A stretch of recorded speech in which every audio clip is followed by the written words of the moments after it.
report is today. It's about this much. Why? Folks, because I assumed my entire stinking life I was lied to, not by my parents because they didn't understand, but by the government, by education, by the banking system. I assumed that this worthless toilet paper that I'm crunching up on the screen is actually real money, and you know what it is? It's trash, it's paper, and it's not worth anything more than a stack of paper that I've got over here. You see this? This is worth actually about $1 million, because if you look at this giant stack of paper, this is about how much paper it would take to print off $1 million in $100 bills. And so let's talk about where this money actually comes from, and then let's get into the simple science of having all the money in your life that you could possibly want to have. So where does money come from? Where did that $10 bill that I just ripped up because it's toilet paper to me, where did this $10 bill that I had in my life until I tore it up come from? Well, let me explain to you how it got from where it was created to me. This is what happens. We've got the big government, and you know what the government loves to do? They love to spend money on stuff. In fact, I don't think that it's possible, regardless of whether somebody is a Republican or a Democrat or another party that gets invented out of thin air, to be elected to president without wanting to spend more money on something to prove that their schlong is bigger than the president that served before he did. So I don't know if this is actually true. I've only been alive since 1981 and seen the deficit go from about 6 trillion now to 14 trillion where we sit today, and increasing by trillions and trillions every single year. But government is really good at a couple of things. Number one thing they're really good at is stealing from the people. That's the first thing that they're really good at. And the next thing they're really good at is being really inefficient. So we look at this. I can't even spell inefficient because I failed through school, and I managed to pass just because of the fact that I was really, really, really good at copying. No, I'm kidding. I wasn't. The government's good at stealing. They're good at being inefficient, and they're good at throwing people in jail if people don't let them steal from you. So this is pretty much all the government's good at, and they're really good at overspending, spending. In fact, they're so good at it that every single year for the last 100 years, we have spent more money every single year than we spent the previous year. Now, when I first looked at this, I said the government must be bad at managing money. But it's not, in fact, the case. When I actually looked into the mechanics and the science of why they're spending more money every single year, I dawned upon a realization that was so appalling, I literally sat up and I screamed. I'm not kidding. I about flipped out because I had been poor a majority of my life. I failed every job I ever had. I failed my way through high school, and I could never figure out why life was such a struggle for me. I mean, heck, I'm kind of smart, darn. I mean, look how fast I'm talking about stuff. Heck, I must be smart, right? I read tons of books. I was intelligent. I could do math really quick. I was really good in conversation. I was really good at explaining things and teaching things, but for some reason, the traditional system always made me struggle and always made me frustrated.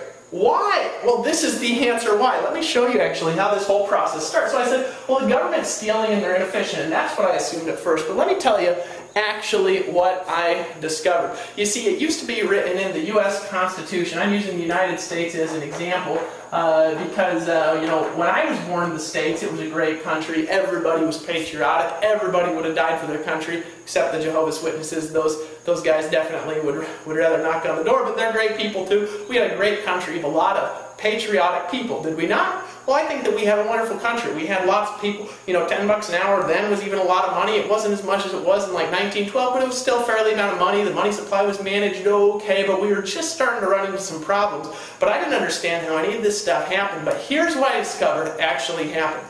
We used to have a congressional enforced money supply backed in gold and silver. Remember how I showed you that big thing of silver that's sitting outside my house that's worth about $8,000 in silver today? It's actually probably worth about $10,000 with the recent increase in silver price. I actually bought it for about $5,000, that big tub that you see out there.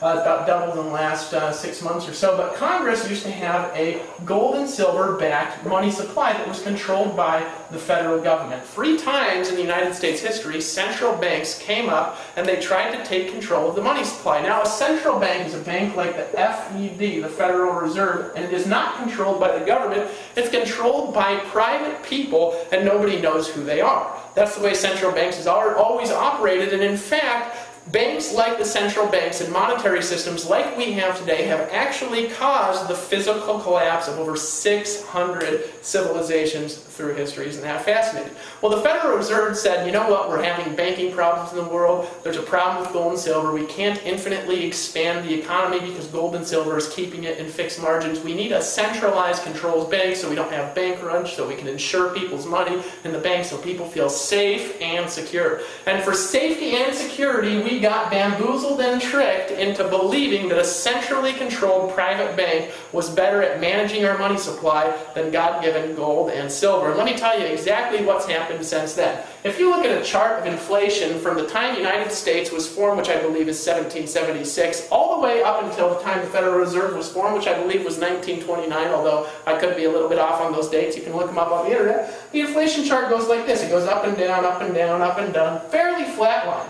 We get to 1929, and here's what happens. The Federal Reserve enters in, and they start to control the money supply, meaning that a private organization that's ran by people that no one knows who they are start to control money, lending, and spending, and they start to do it on their own terms. In other words, a few people that we don't understand are controlling all the spending in the entire world and are designing a system that we have to play by, and we no longer have a choice in the matter. Let me explain to you, though, what happened to inflation. If you haven't followed that inflation chart, and if you don't believe me, just look up any inflation chart on Google. Right around 1929, and you can correlate this date with the time that we passed control over the money supply from the Congress backed in gold and silver to the Federal Reserve that had a fractional reserve lending. Inflation basically goes like this, to where today a dollar is worth about what 2 cents or less, maybe 1 cent was worth before 1929.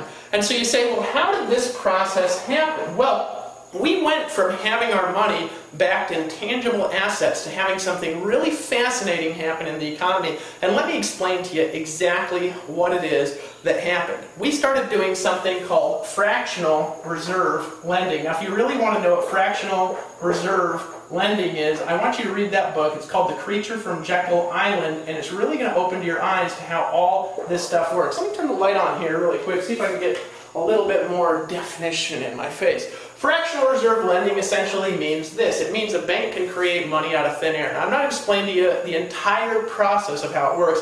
I'm going to explain to you exactly what you need to do to get more money into your life. Does that sound fair? So let me explain to you first what money is and how it's created by the Federal Reserve today. All right, now we know that money is just paper, and we know that it's only valuable because we think it's valuable. There is no tangible asset backing it other than you and I birth certificates and our ability to pay taxes. That's the only thing that backs it.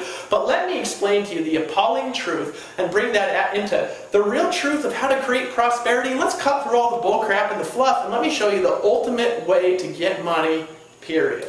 You ready for this? All right, so how's money created? Well, the United States, they want more money, so guess what they do? They issue something called a bond that they then borrow money from the Federal Reserve to fund that bond. They then promise to pay a % of interest to the bondholders on that bond, and also simultaneously they're lent money from the Federal Reserve to get that bond, and guess who they have to pay? They have to pay the Federal Reserve an interest rate.